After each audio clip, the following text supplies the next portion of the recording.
Good evening. It's a little after 7. So, this is the area where the hostas are. And I asked my brother if he would give me another step.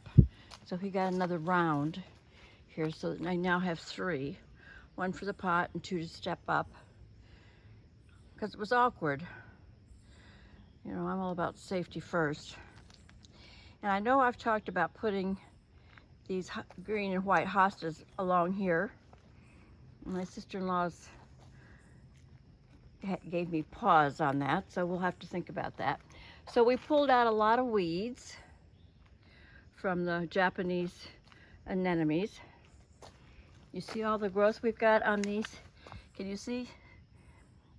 With lots of buds. Okay. So these impatiens are coming along pretty well. I groomed up and hopefully it's going to get better. This still hasn't taken off yet. But would you look at this stack? So we pulled out a lot of the Japanese anemones that were where they weren't supposed to be, and I cleaned up a lot of the dead leaves from the daffodils. Now I want to show you the roots on these Japanese anemones.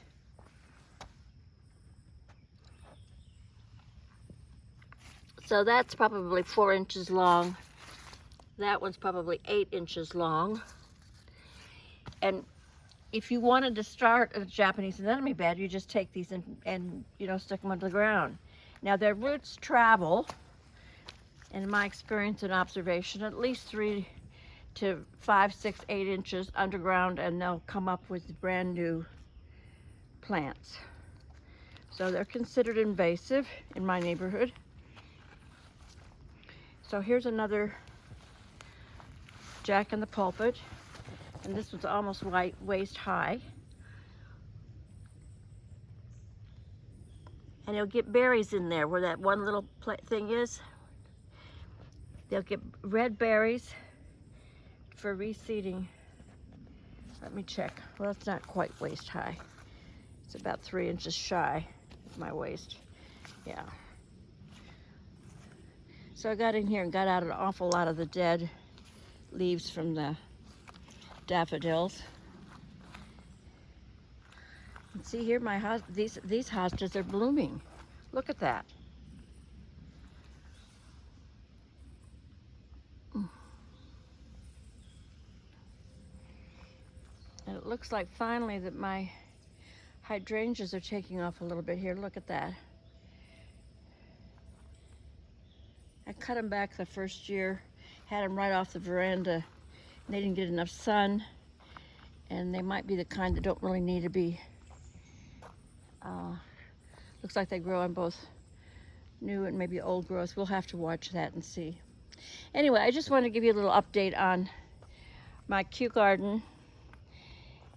The hardy begonias, I think I've miscalled them and called them hardy geraniums. They are hardy begonias, and they have those beautiful red veined undersides that shine so nice. And for some reason or other, they seem to do very well in this part of the garden.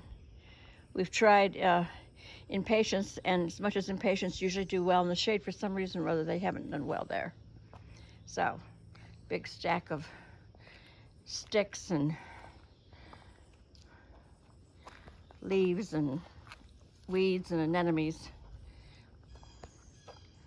So, garden is coming along.